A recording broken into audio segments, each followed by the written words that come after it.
girls were possessed by demons. Their parents searched for anyone who could help to perform an exorcism on the two girls. A few days ago, a group of people came outside Angela's hospital room, only to find her hiding under the bed. She was also saying strange things to the female writer. Then Victor and the gang arrived at Catherine's house and found it in a state of disarray. Catherine's father is sitting on the floor talking to himself, as if he's been hit hard. Chris came upstairs and found Catherine reading from her Bible, but the words printed on it were all backwards. When she saw Chris coming, she asked him if he was looking for her daughter. The cunning demon wants Chris to ask her where her daughter is, but Chris wasn't having any of it. The demon became enraged and went crazy. Catherine is briefly freed from her bonds and begins to cry for help. Chris screamed at the demon to leave the girl alone. Soon after, Catherine seemed to regain her composure, but it was just a disguise. She grabbed a nearby crucifix and stabbed Chris in the eyes. Victor heard the screams. He came to the room upstairs, saw what was happening, and called for an ambulance.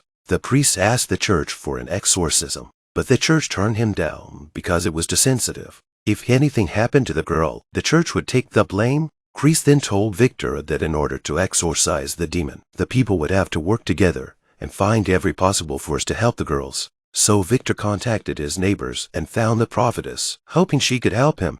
For the night's exorcism, Victor and his family prepared for that event by drawing a spell and fixing the chairs on the floor. But at the critical moment, the priest told the nursemaid that the church did not approve of his participation in the exorcism. He gave the nursemaid the Bible and the necklace and asked her to perform the exorcism in his place. That with faith and love, he could help the two girls. And so the exorcism began. The girls were tied to chairs. As a precautionary measure, medical equipment was attached to their bodies to check their pulse and heartbeat. The prophetess gave them guardian charms to keep them from touching the girls during the ceremony. The nursemaid began to read from the Bible, and the girls responded. When she finished reading, Angela showed her disdain for God by spitting an old spit in her face. They also insulted her with the fact that the female caregiver was pregnant. The crowd saw this and started praying. Only Victor didn't know what to do. The demon taunts him for his lack of faith. At that moment, a vision appeared in the room, and the girls seemed to be in great pain. So the ceremony had to be halted.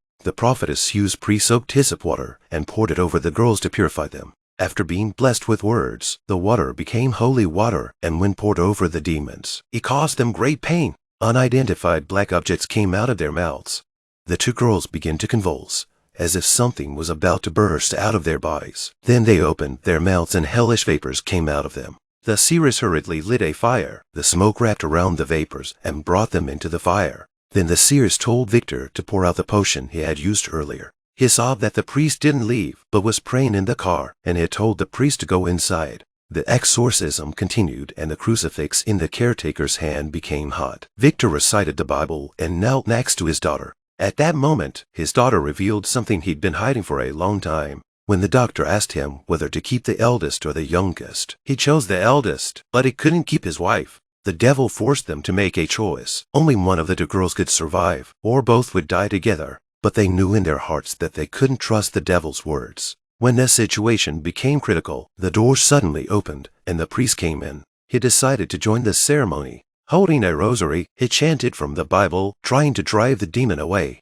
The people prayed with him, but what they didn't realize was that the demon's power was so strong that even the priest was sacrificed. The priest's head was twisted by the demon until his neck was broken and he fell to the ground. The crowd was shocked. Victor took out his wife's scarf and put it around his daughter's neck, hoping she could hold on. Catherine began to plead with her parents, saying she didn't want to die. His father couldn't take it anymore. He spoke his daughter's name out loud. He chose to let his daughter live, and that played right into the devil's hands. It seemed like Angela couldn't hold on much longer. They untied her. She let out a scream. The scene became magical. She opened her mouth, spit out a bunch of black stuff, and passed out. Then her heart stopped. At this point, Catherine seemed to come to her senses. But it was a trick of the devil. Ever since her father said those words, the demon took her soul, and her soul was dragged into hell by the demons. Instead, Angela regained consciousness. It seems that the demon has kept its promise in this regard. And so it ended.